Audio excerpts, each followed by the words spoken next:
Our lesson is on relation and functions. So when you say relation, it is the set of ordered pairs xy. I'll repeat, set of ordered pairs xy. When you say ordered, x should always be the first and y should always be the second. Ordered pair xy, wherein domain is the first coordinate in a relation. Domain is x, so it is the input and it is the independent variable. When you say independent variable, it does not depend on the value of y. So I'll repeat, for x and y, which is an ordered pair, x, the first coordinate, is called the domain. Next is the range. It is the second coordinate in a relation, which is y. It is output and it is dependent. When we say dependent, its value depends on the value of x. Because x is the first coordinate, y depends on the value of x. Next is we have a function. So when we say function, it is a type of relation in which each element in the domain corresponds to exactly one element of the range. When we have this, a function is a relation in which there is no repetition of x.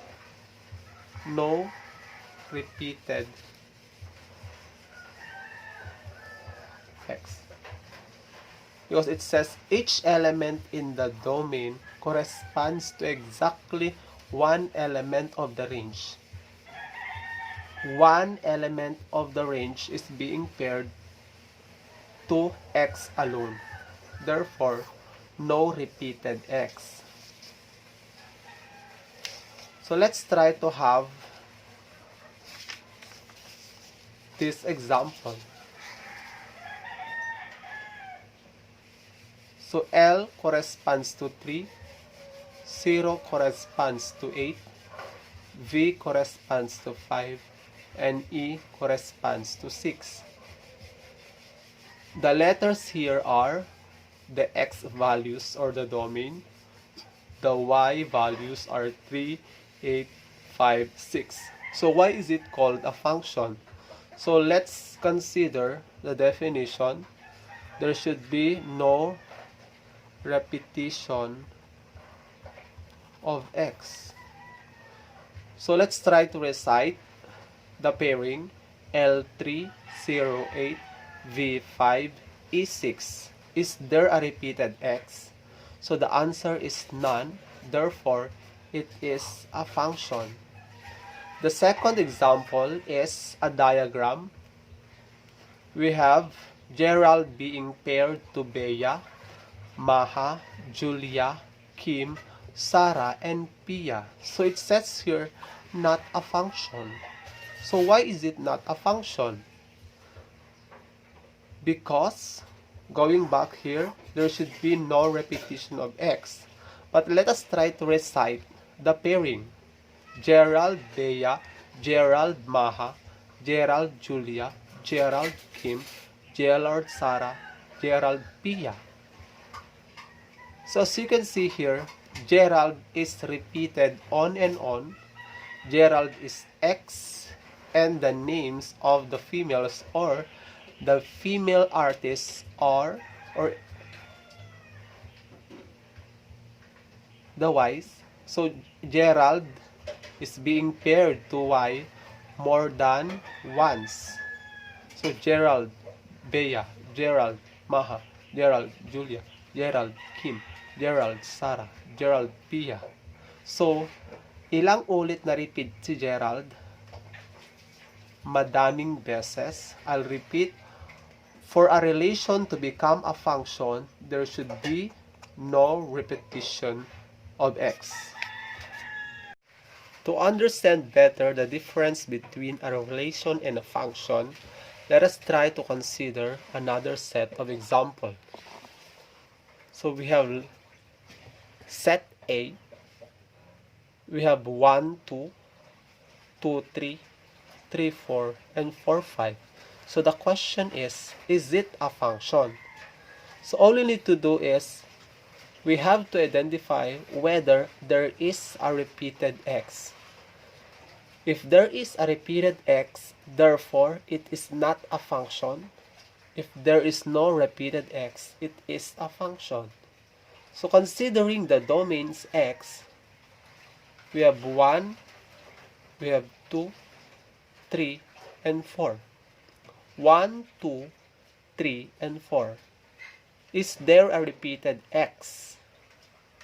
So there is no repeated x, therefore set A is a function. Let's have set B. We have 3, 3, 4, 4, 5, 5, 6, 6.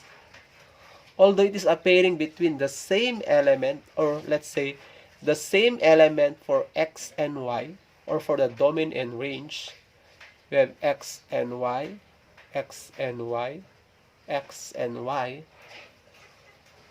Our consideration here is we try to determine whether there is a repeated x. Again, let us try to recite the x's. 3, 4, 5, 6. So is there a repeated x? None. Therefore, it is again a function. Let's have set C. We have 1, 0, 0, negative 1, negative 1, 0, 0, negative 1. So what are the x values? We have 1, 0, negative 1, 0. As you can hear in the recitation, we have a repeated x. And what is this repeated x?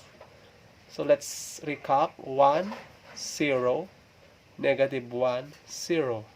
So we have 0 being repeated, or 0 being paired to 1 and negative 1. Take note, each x should only be paired to only one element of the y. But in this situation, 0 is being paired to 1 and 0 is being paired to negative 1. So dalawang partner, or dalawa yung kapares ni 0, which is x. Therefore, if there is a repeated x, this is not a function, rather it is merely a relation. A relation but not a function. Last example, we have set D. We have AB, BC, CD, and AD. The same process. We have to identify whether there is a repeated x. So let's try to recite the x's. A, B, C, A. May na-repeat ba na x? Of course, the answer is yes. There is a repeated x. We have letter A. Therefore, it is also not a function.